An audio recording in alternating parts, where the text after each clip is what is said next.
वृषभ रास. वृषभ याचा स्वामी शुक्र.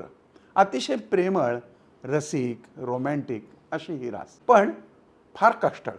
वृषभ या शब्दातच बैल आहे ना, बैलाला कधीच कष्ट चुकत नाहीत.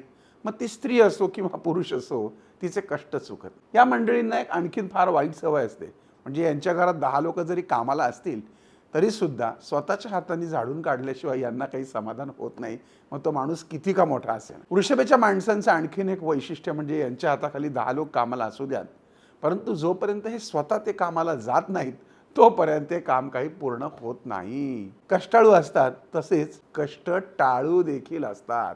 ज्या पद्धतीने एखाद्या वृषभाला म्हणजे बैलाला आपण म्हणतो ना, हे हाल्या हो हाल्या हो, आणि त्याला चाबूक मारतो, पण तो बैल काही जागचा उठत नाही. थोडक्यात त्या बैलामध्ये रगेलपणा येतो. त्याच्या मनात आलं तर तो 100 एकर नांगरेल, पण त्याच्या मनात नाही आलं तर तो जागचा उठणारही नाही.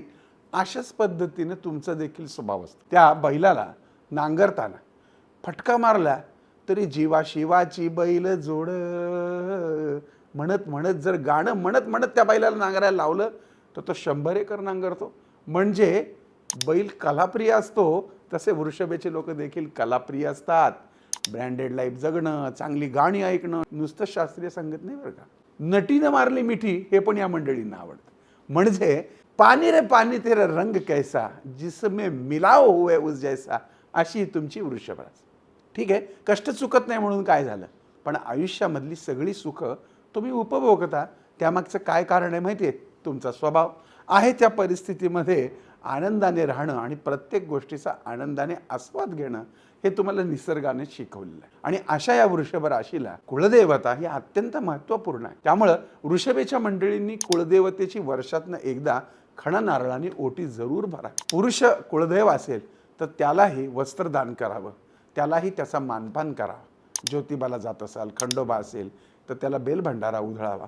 आपापल्या कुळचाराप्रमाणे आपल्या कुळदेवतेची केलेली सेवा ही वृषभेच्या मंडळींना अत्यंत उपयुक्त ठरते. कोणताही देवीचा मंत्र, ओम ह्रीं श्रीं लक्ष्मीभ्यो नमः, हा मंत्र देखील रोज 108 वेळा जपला तर तुम्हाला धन, धान्य, यश, सुख, समृद्धी, संपत्ती याला कधीच कमी पडणार नाही. देवीची उपासना, कुलदेवीची उपासना तुमच्या जीवनामध्ये यश आणेल यात मला पूर्ण खात्री आहे. जर तुम्ही पायराईट नावाचा दगड तुमच्या जवळ ठेवला किंवा पायराईटचं तुम्ही ब्रेसलेट जरी वापरलं तरी धनाकर्षणाकरता वृषभेच्या मंडळींना ते उपयुक्त ठरेल. हिरा हे खरं तर तुमचं मूळ रत्न, पण तुमच्या पत्रिकेमध्ये शुक्र योग्य असेल तरच हिरा घालावा, अन्यथा त्याचे दुष्परिणाम देखील होतात.